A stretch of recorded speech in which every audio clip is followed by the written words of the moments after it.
53,525 suspects have been arrested through police high-density operations called Operation Chanela. It was quite a sweep in the last few weeks, 4 weeks to be specific, with all these criminals brought to account for their actions through Operation Chanela. We commend what SAPS have done all over the Republic. These operations need to continue and they need to be intensified. In Gqeberha alone, we also had another operation via SAPS, and that included even later last night. But these operations and what we got include 10,844 suspects that are wanted criminals. So we're not just arresting ordinary citizens for smaller things. What Operation Chanela does, it collects criminals that are really wanted by SAPS. And they are wanted for serious and violent crimes, including murder, rape, kidnappings, and extortion, and related crime. So those who consistently ask us about the strategy to fight extortions and other related crimes, Operation Chanela is one pillar of that strategy, but also intelligence, because we also get led by intelligence, which we say we are building up, but it is working at a particular level. Now, more than 430 illegal and unlicensed firearms, which include handguns, rifles, and those of you who know about firearms, when we talk about a rifle, we talk about a huge firearm, and in some cases it includes automated ones like AK-47. That is weapons that are used in wars. Now these criminals carry such weapons just for their criminalities. Now these 430, combination of all of them, were seized in that period of 4 months. The majority of these firearms were seized in the Eastern Cape, where we are, where we've been in the last 2 days, this is the third time we're here, in Mthatha and Gqeberha. The other time it will be Gqeberha and it will be Mthatha and Gqeberha. Today it was Gqeberha alone. We are going to go this route, and we know we are going to emerge successful because of the nature of work that we are doing.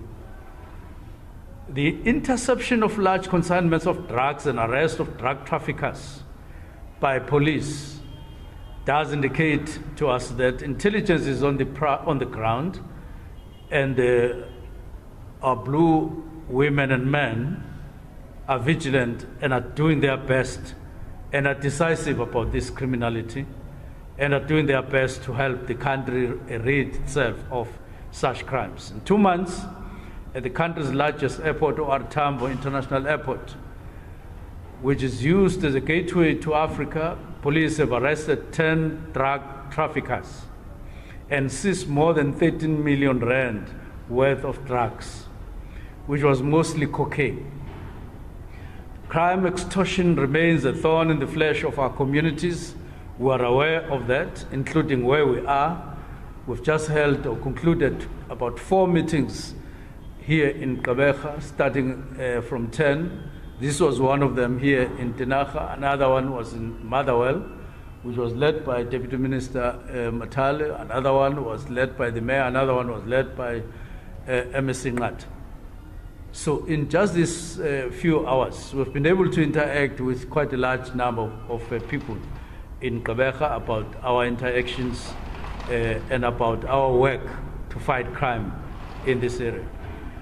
So this community did complain about extortionists and acts of extortion, and we assured one another that we are on them. We are confronting them, and we are still going to confront them And we are going to tighten up via these joint operations and this cooperation. But we want to send a very strong message to communities that police are not izangoma abapule, abapula mapois. They need active community members to report. We need them. We have a toll-free number. We've given them our numbers in the offices. We've said they must approach police. If they don't trust them, they use the toll-free. And the toll-free number doesn't reflect on those who run the toll-free. They just listen. You don't have to say who you are. You just talk. And if you like, you can also open an extortion case anywhere in the Republic. You don't have to report it here in Port Elizabeth. You can open a case somewhere in Johannesburg or anywhere where you are without reporting your name. So there are various ways through which, so this, we no longer accept this argument that we are afraid they will come back and kill us. There are ways in which you can report, but you remain safe and you are not known. Because all of us have to join hands actively with the communities. And unless communities take this challenge, we're going to be very slow. So let's work together actively and fight these criminals. Now, we therefore, as the Minister of Police, support these bold steps and decisive steps taken by SAPS. And we commend them and we support them. And we want them to double their efforts. And we're talking growing determination that we're seeing all over on their side. Now, just this week, police arrested 6 of these extortionists in Gauteng. The 6 had just forcefully collected no less than 42,000 from shop owners somewhere in Soshanguve and Acacia in Tswana.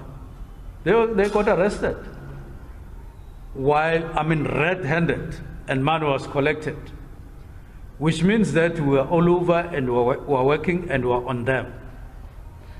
So we will do these operations, which is part of our strategy, but we also act on information that we get and arrest them, including while they still have cash in their hands. Now, 2 known extortionists were also shot and killed in Mthatha just about 4 days ago, which is about which is a long distance from here. And we're happy that the number of these extortionists, especially the known ones, is reducing. The number we're reducing in one way or the other. We're arresting them, and those who shoot or try their luck and shoot at police. Police have been given a go-ahead that they should defend themselves against such criminals, and they do defend themselves. Now, lastly, at least 20 extortionists have been shot and killed during confrontation with our men in blue and women in blue in the last month alone. It is important to note that our goal is to arrest and bring perpetrators of crime to various courts throughout the country. But as we say, criminals are warned not to shoot at police. They must surrender. But if they don't surrender, as per their choice, and further, if they choose to shoot at police, police will be left with no alternative. Now, this morning, we want to report that we got reports from the province and from police themselves about Lusikisiki. A very sad incident took place overnight there, where unknown people shot and killed 17 people in 2 separate houses. Now, Commissioner Masimula has acted, and quite quickly, sending teams of forensic investigators and other investigators on specialized basis. They've started doing the work there and are hoping that we will find some clues in terms of who did these heinous crimes. We'll spare no moment to bring them to justice. At this stage, we just want to hold it at that. And to you, thank you very much. Okay, thank you so much, Minister. Colleagues, we will take the opportunity for questions. 3 questions for now. Minister, we see people, the criminals in the villages, like these mass shootings that we've seen over the years, rifles being used. Where are these rifles coming from? How do ordinary citizens get a hold of rifles? Have the police been following up on that? Definitely. Police are not just following because the public may hear us wrongly. There is a dedicated unit to start with that deals with illegal firearms, and they're at work 24/7.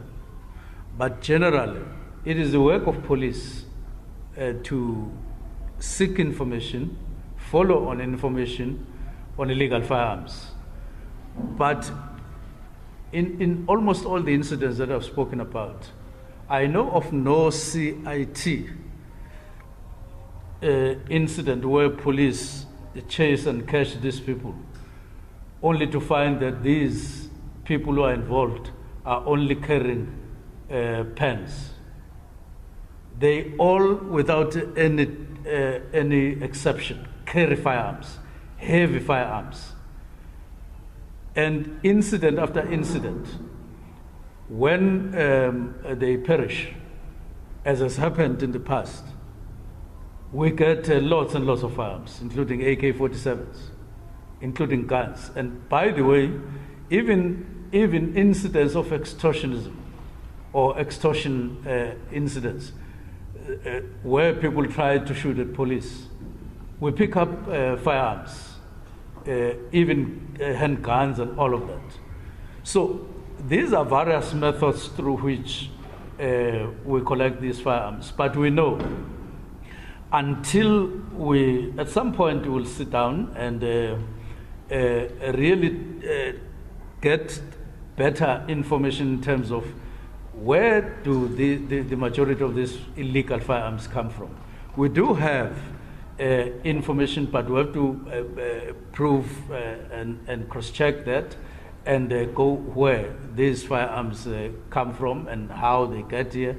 But it's clear that the number of firearms out there, illegal firearms, is quite high and soaring.